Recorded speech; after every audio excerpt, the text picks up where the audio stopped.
Everyone, welcome to my channel my English book. और आज की वीडियो में हम बात करेंगे कि बीए और एमए के एग्जाम्स में आपको अपनी कॉपी को किस तरीके से भरना है या फिर किस तरीके से उसको लिखना है।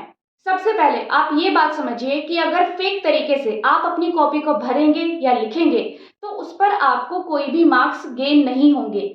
जैसे कि जरूरत से ज्यादा चौड़ी मार्जिन लाइंस खींचना, या फिर लाइन छोड़ छोड़ कर लिखना, या फिर दो वर्ड्स के बीच में जरूरत से ज्यादा गैप देना, या फिर इतने बड़े बड़े हेडिंग्स लिखना कि आधा पेज तो आपका हेडिंग में ही भर जाए। अगर आप ऐसा करेंगे तो आपको कोई मार्क्स प्रोवाइड नहीं होंगे, क्योंकि जो पर्सन आपकी कॉपी चेक कर रहा है, जो आपका इवेल्युएटर है, उसको कई सालों का एक्सपीरियंस है। वो कॉपी देखते ही समझ सकता है कि ये किस तरीके के स्टूडेंट की कॉपी है। अब आपको अपनी कॉपी को लिखना किस तरीके से है, हम वो देखते हैं। तो सबसे पहला पॉइंट ये है कि जितना हो सके आप अपने क्वेश्चन पेपर को सीक्वेंस में करने की कोशिश कीजिए। ये चीज इवैल्यूएटर के ऊपर एक बहुत अच्छा इंप्रेशन छोड़ती है। अब सीक्वेंस में कैसे करेंगे, जैसे कि सेक्शन ए पहले है तो आप पहले सेक्शन ए को करिए, फिर सेक्शन बी को, फिर सेक्शन सी को। एक बात का और ध्यान रखिए, मान लीजिए कि सेक्शन ए में 5 क्वेश्चंस है, 5 में से आपको 4 करने हैं, तो आप 4 के 4 एक साथ एक ही जगह पर करिए। ऐसा ना करें कि 2 क्वेश्चन आपने पेज नंबर 3 पर कर दिए और बाकी के 2 क्वेश्चन आपने पेज नंबर 10 पर कर दिए। इस तरीके से इंप्रेशन डाउन होता है, इवैल्यूएटर को भी प्रॉब्लम होती है आपको मार्क्स देने में। तो जितना हो सके आप पेपर को सीक्वेंस में लिखने की कोशिश करिए। टिप नंबर 2, जब आप शॉर्ट क्वेश्चंस को अटेम्प्ट करें तो शॉर्ट क्वेश्चन को सबसे पहले तो आप उसके मार्क्स के अकॉर्डिंग लिखिए। अगर 5 मार्क्स का आपका शॉर्ट क्वेश्चन है तो कम से कम 1 या फिर 1.5 पेज का आप अपना शॉर्ट आंसर लिख सकते हैं।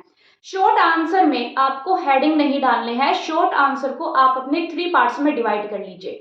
3 पार्ट्स में आप डिवाइड करेंगे। सबसे पहला पार्ट आपका रहेगा इंट्रोडक्शन का, दूसरा आप लिखेंगे अपना मेन आंसर जो भी आपके आंसर में पूछा गया है, लास्ट वाला पैराग्राफ आपका रहेगा कंक्लूजन को लेकर के। इन तीनों को आपको बिना हेडिंग डाले लिखना है, पैराग्राफ में लीव करके लिखना है।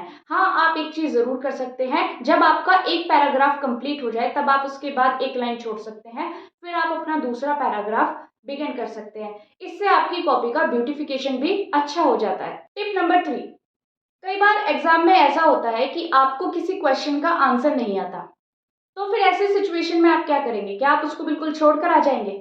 नहीं, आपको उसको बिल्कुल छोड़ना नहीं है। उस टॉपिक से रिलेटेड, जो भी टॉपिक उस क्वेश्चन में पूछा गया है, उस टॉपिक से रिलेटेड आप थोड़ा बहुत कुछ भी लिख दीजिए, 4-5 लाइन का लिख दीजिए, पर उसको बिल्कुल भी ब्लैंक मत छोड़िए। अगर आप थोड़ा बहुत कुछ भी लिख सकते हैं तो इससे कम से कम आपको हाफ मार्क्स मिलने के चांसेस रहते हैं।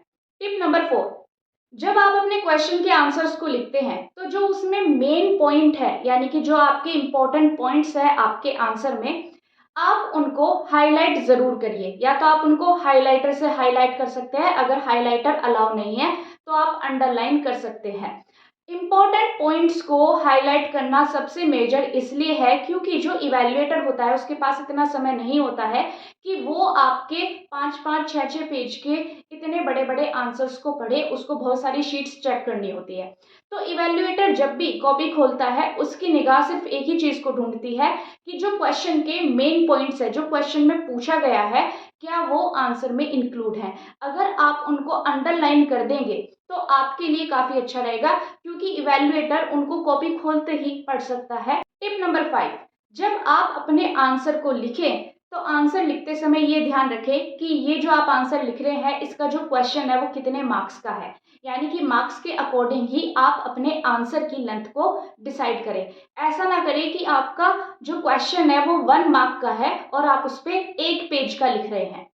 ऐसा बिल्कुल भी ना करें। अगर आपका क्वेश्चन 2 मार्क्स का है तो आप अपना आंसर 5 से 7 लाइनों में दें। अगर आपका क्वेश्चन 5 मार्क्स का है तो आप अपने आंसर को 1 से 1.5 पेज के बीच में। अगर आपका क्वेश्चन 7 मार्क का है तो आप अपने आंसर को 3 से 3.5 पेज के बीच में रखें। और अगर आपका क्वेश्चन 10 मार्क्स का है तो आप कम से कम 5 से 5.5 पेजेस के बीच में अपने आंसर को लिखें। टिप नंबर 6, जब भी आप अपने एग्जाम में लॉन्ग क्वेश्चंस को अटेम्प्ट करते हैं तो हमेशा एक बात ध्यान में रखें कि लॉन्ग क्वेश्चन में आप हमेशा हेडिंग डालकर लिखें। हेडिंग डालने से वो बहुत अच्छे दिखते हैं।